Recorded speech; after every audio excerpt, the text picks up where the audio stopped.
আপা ছেলে তো পুরো রাজপুত্রের মতো। তো? বড় স্যার তো ঠিকই কইছিল। বেশি কথা বলো না, যাও কাজ করো। তো কি লজ্জা শরম বলতে কিছু নাই? বাইরে ইনকামে চলো, আবার হাফ খরচে টাকা দাও না, লজ্জা করে না? কেন লজ্জা লাগবে? আমার ভাই, আমার আপন বড় ভাই, তার জায়গায় আমি হলে তো সে একই কাজই করতাম। আমি চাকরি করতাম, আমার ছোট ভাই পায়ের উপর পা তুলে বসে বসে খাইতো। চলতে পারে না, not that important. K ex girlfriend? ধরে কথা বলেন, এটা কষ্ট পাবে। কি হয়েছে, এতবার কল দিচ্ছ কেন? কেটেই যখন দিচ্ছি তো বুঝতে তো পারছো যে আমি একটা মিটিং আছি। তো মিটিংয়ে তো তুমি আগেও থাকতে, তখন তো এরকম করতে না। আমি তোমার সাথে দেখা করতে চাই। আচ্ছা ফাইন, আমি মিটিং শেষ করে তোমাকে ফোন দিচ্ছি। ফোন করো না প্লিজ। সামির নে। তাহলে কেন? তুই না ভাবির কাছে টাকা চাইলি? আমার কাছে চাইছি, তোমার কাছে তো চাইনি। তোর টাকা দরকার, সেটা ভাবি দিল না আমি দিলাম, সেটা কি জরুরি? তুমি তো ভালো কেন? তুই যে ভালো সেজন্য আমিও ভাব। যা সাবধানে যাস। তুমি ইদানিং এরকম করতেছো কেন? পাহা কি হয়েছে তোমার? না, আমার মেরিন মনে হয়েছে জানো, আমাদের রিলেশনশিপে আমাদের একটা ব্রেক দরকার।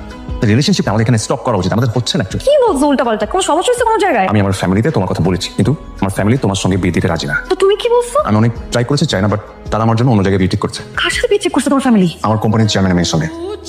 মেরিন মেরিন প্লিজ দেখো, এটা নিয়ে আমি আর কোনো সিন ক্রিয়েট করতে চাই না, কথা বাড়াতে চাই না। আমি খুব খুশি হবো তুমি যদি সিন ক্রিয়েট না করো আর এই বাস্তবতাটা মেনে নাও। পাহা তুমি কেন বলতেছো এগুলো? মেরিন ভালো থেকো তুমি। पूछा हमसे बिछड़े यार का ঝামেলা হয়েছে আপনাদের? আপনি কে? আর আপনাকে আমি কেন বলতে যাবো আমাদের ঝামেলার কথা? যে চলে গেল সে আমার বড় ভাই। আপনার নামটা জানি কি? সামির, তাই না? ভাইয়ের সাথে আমার 3.5 বছরের রিলেশন ছিল, আর সে এখন এসে আমার সাথে ব্রেকআপ করতেছে। সে বলতেছে আপনার মা বাবা নাকি আমাকে মেনে নিবে না। আমি তো ভাইকে বলে ফেলছি যে আমি আপনার ভাইকে বিয়ে করব। আমি এখন বুঝতেছি না আমি এখন কি করবো। আমার বাসার বিয়ে ঠিক করে ফেলছে। আপনার এই অবস্থায় আমি যে কি বলবো আমি বুঝতে পারছি না। আপনি কিছু বলতে হবে না, আপনি প্লিজ আপনার রাস্তা মাপ। কোথায় যাবেন? জাহান্নামে। চলেন। কোথায়? জাহান্নামে? আসেন, নামিয়ে দেই। এই যে থ্যাঙ্কস। থ্যাংক দিতে হয় না, এমন কি আর করলাম? বাট আমার নাম্বারটা রাখতে পারেন, যে কোনো বিপদ আপদে আপনি আমাকে স্মরণ করবেন। বান্দা হাজির। আব্বা চলে আসছো? আসসালামু আলাইকুম আম্মা। ওয়ালাইকুম আসসালাম। আব্বা অনেক ক্লান্ত হয়ে আসছে, যাও আব্বা ফ্রেশ হয়ে চা নাস্তা খেতে বসো। আব্বা কিছু বলবি? আব্বা আমাদের কোম্পানির চেয়ারম্যান ওনার মেয়ের সঙ্গে আমাকে বিয়ে দিতে চান। তুই না সেদিন বললি তুই অন্য একটা মেয়েকে ভালোবাসিস? বলেছিলাম, কিন্তু আমার কাছে এইটা বেটার অপশন মনে হয়েছে। আমি কি তোকে এতদিনেই শিক্ষা দিয়েছি কমিটমেন্টের কোনো দাম নেই? কমিটমেন্ট দিয়ে কি আসে যাবা? আমার ফিউচার সিকিউর করতে হবে না? অবশ্যই আমার ছেলে ফিউচার দেখবে। আমার চেয়ারম্যান স্যার বলেছেন উনি কোনো মেয়ের জামাই চান না, উনি একজন ছেলে চান।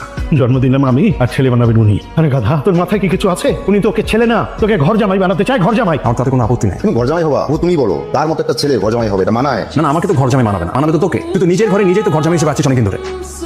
ওর জামাই আর বাইরের জামাই কি? জামাই তো জামাই। এই তুমি চুপ থাকো তো। আবার আমি চেয়ারম্যান স্যারকে কথা দিয়ে দিয়েছি, বিয়েটা আমি করছি বাবা। তাহলে তুই আমার কথা শুনে যা। তুই যদি ওই বাড়ির ঘর জামাই হস, তাহলে এই বাড়ির দরজা তোর জন্য চিরতরে বন্ধ। তোমার যদি মনে হয় ওই বাড়ির ঘর জামাইয়ের মা হয়ে তুমিও ওখানে থাকবে, তুমিও যেতে পারো, দরজা খোলা আছে, যাও। থাকলাম গেলাম। আসছে আমার গরলারে, এত ঘর ঘর করেন না তো। আরে কি করতেছে পাগলাম, এরকম করো না তো। তুই চলে গেলে আমাদের সংসার কি হবে? তোমরা কিভাবে ম্যানেজ করবে সেটা তোমরা জানো, আমাকে ব্লেম করতে পারো। বাবা তুমি যাও, গিয়ে ঘর জামাই হও। ওকে অভিনন্দন। আসছে, নিজের পকেটের খরচ কিভাবে ম্যানেজ করবি সেটা চিন্তা কর। আসতে একদম সংসার দেখেন। Please please. বাবা বাবা যাইস না বাবা। वफा कर আসসালামু আলাইকুম স্যার। ওয়ালাইকুম আসসালাম। বসে বসে প্লিজ হ্যাভ